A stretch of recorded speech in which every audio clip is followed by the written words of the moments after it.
and also, I loved all of his gospel songs too. And meeting him was at that point, a high thrill. For 60 years, he's been the ghost in the machine of popular music. A man so mythic, so intensely private, that a single photograph can feel like a stolen secret. Bob Dylan has built a fortress around his personal life, his process, and most of all, his passions. We know who influenced him at the start: the spirits of Woody Guthrie and Lead Belly, the poetry of the Beats. But what about the music that came after? What does the man who changed everything actually listen to? For decades, the answer has been mostly silence. But then, something shifted. In a rare and shockingly candid conversation with the Wall Street Journal, the curtain was pulled back. Now, he didn't give us a tidy, ranked list, titled My 6 Favorite Bands. He's Bob Dylan. He'd never be so simple. Instead, he gave us something far more valuable, a scattered map of his modern musical soul, dropped in casual conversation. From that map, we've pulled a handful of the most shocking and revealing names. These are artists he specifically mentioned he listens to, admires, or has even gone to see live. Some you might expect. Some will make you question everything you thought you knew about the man behind the sunglasses. This isn't just a list. It's a rare look inside the mind of a living legend. This is Bob Dylan's secret playlist, revealed. Let's start with the one that feels like a gut punch, a glorious paradox that, the more you think about it, makes perfect, poetic sense.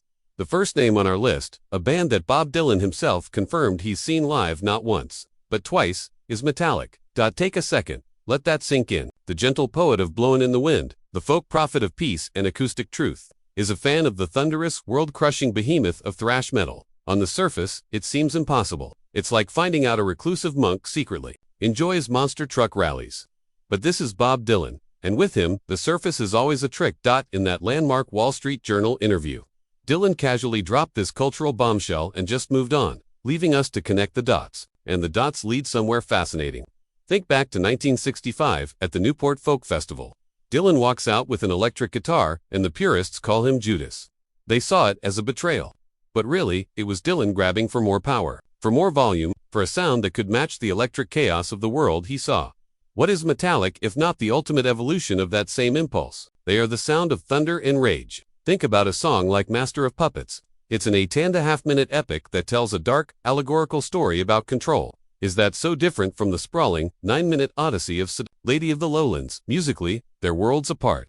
But spiritually, both are born from a refusal to compromise. Strip away the distortion, and you find themes that echo Dylan's own work. Alienation, mortality, the struggle of the individual against a corrupt system. Look at the lyrics of ... and Justice for All. Halls of justice painted green. Money talking.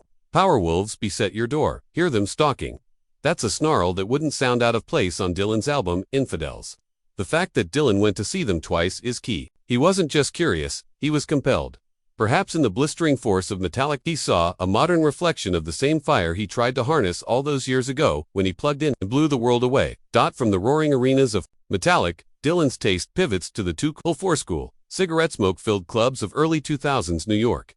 In the same interview, Dylan name-dropped the frontman of the Strokes, saying he listens to Julian Casablanca. Yes, he got the name slightly wrong, but the intention was clear. The grizzled prophet of folk is a fan of the band that made detachment an art form. This might be even more baffling than Metallica. The Strokes built their aesthetic on a kind of bored, urban cool. Their breakout album was called Is This It? A question delivered with a shrug. So, where's the overlap? The answer lies in authenticity. In the Wall Street Journal Q&A, Dylan talked about a sameness to everything nowadays. The Strokes were a rebellion against that. Their music sounds like it was recorded live in a room, with all the raw edges left in. It's the sound of 5 people playing music that feels real, and immediate sound. Dylan chased with the band in the basement of Big Pink. But the real key is Julian Casablancas' voice and words. His lyrics aren't grand political statements.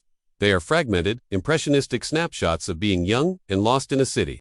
A song like Someday is simple, direct, and emotionally honest. Yeah, it hurts to say, but I want you to stay. Dylan, who wrote masterpieces of romantic disillusionment like Don't Think Twice, It's All Right, would surely respect the power of a well-crafted, truthful song, no matter how cool its exterior. By shouting out Casablanca's, Dylan acknowledges a branch of his own family tree, the rock and roll poet. If there's any artist on this list who feels like a direct spiritual descendant of Bob Dylan, it's Jack White. Their connection is so deep, it feels woven into the fabric of American music. While Dylan didn't mention him in the 2022 Journal interview, their history of mutual admiration is undeniable. Jack White has built his career on the same bedrock as Dylan. a profound devotion to the raw sounds of early American music. He digs up the bones of forgotten bluesmen and folk balladeers and zaps them back to life with punk rock electricity.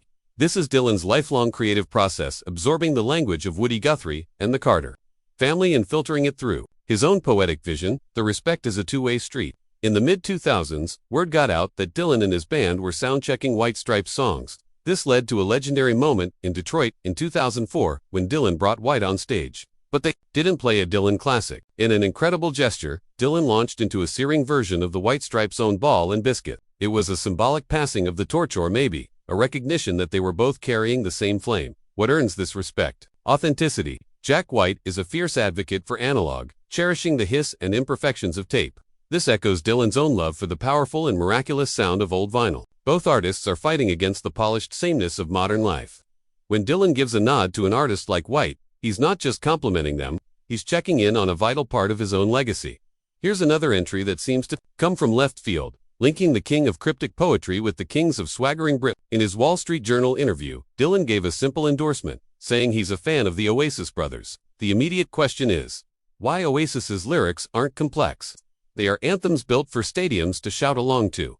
The most obvious connection is their shared, all-consuming love for the music of the 1960s, especially the Beatles, a band with whom Dylan had one of the most transformative relationships in music history. When Dylan hears an Oasis song like Wonderwall, he's hearing the echoes of his own conversations with John Lennon. He's hearing the DNA he helped splice into pop music, now reanimated with a new generation's swagger.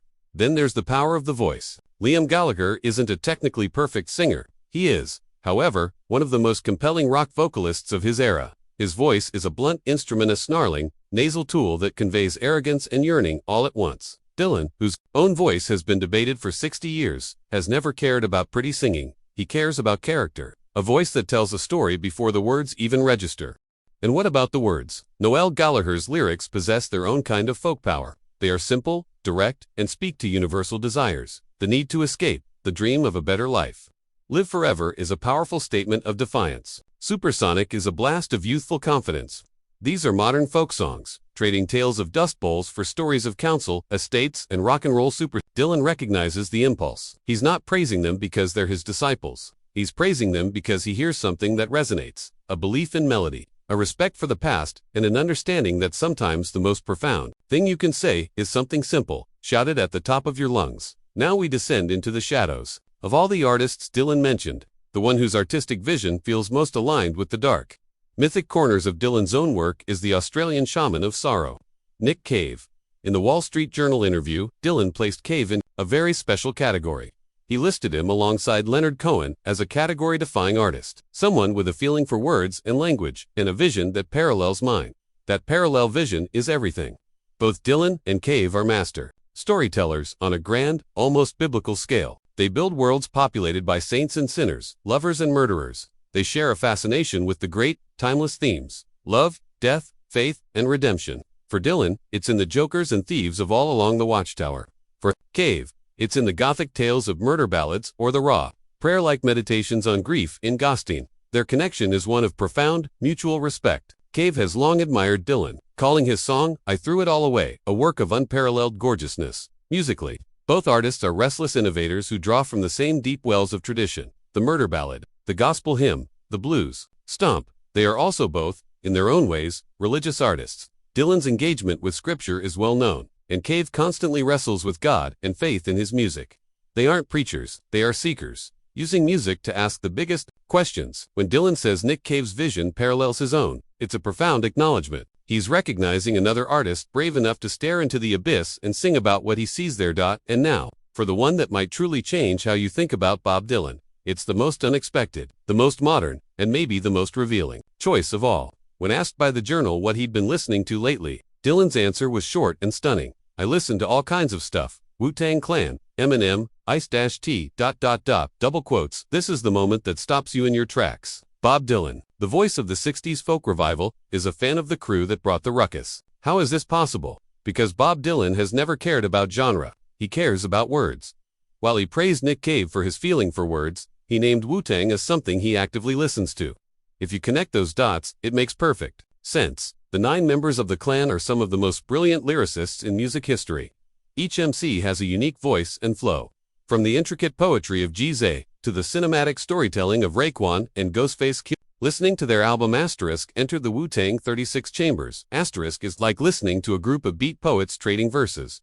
The language is dense, filled with slang, mythology, and metaphor. CREAM Cash Rules. Everything around me is a powerful piece of social realism that stands alongside the great protest songs of the folk tradition. In the 60s, Dylan broke open the pop song with a stream of consciousness torrent of words. Wu-Tang did the same for a new era. What is our ZAS method of building beats from fragments of old soul records, if not a modern form of the folk process? Dylan took old Appalachian melodies. Urza took old soul 45s. It's all musical archaeology, building the future by excavating the past. By endorsing Wu-Tang, Dylan obliterates the boundaries between folk, rock, and hip-hop, connecting the storytelling tradition from the ancient balladeers, through himself, and all the way to the lyrical swordsman of Staten Island. So what do we learn from this secret playlist? What do Metallica, The Strokes, Jack White, Oasis, Nick Cave, and the Wu-Tang Clan have in common? On the surface, almost nothing. But through the eyes of Bob Dylan, a hidden pattern emerges. Every one of these artists has a fierce, uncompromising originality.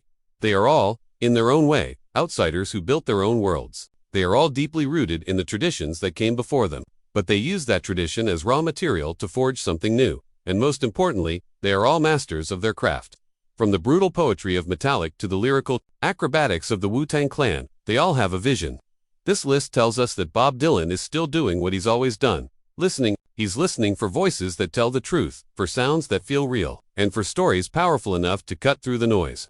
And in this rare glimpse into his world, he has shown us that the spirit of poetry is alive and well, often in the places we least expect it. What did you think of Dylan's musical taste? Which artist surprised you the most? And who do you think the master songwriter is listening to that we don't know about? Let us know in the comments below. You enjoyed this deep dive? Be sure to like and subscribe for more untold stories from music history.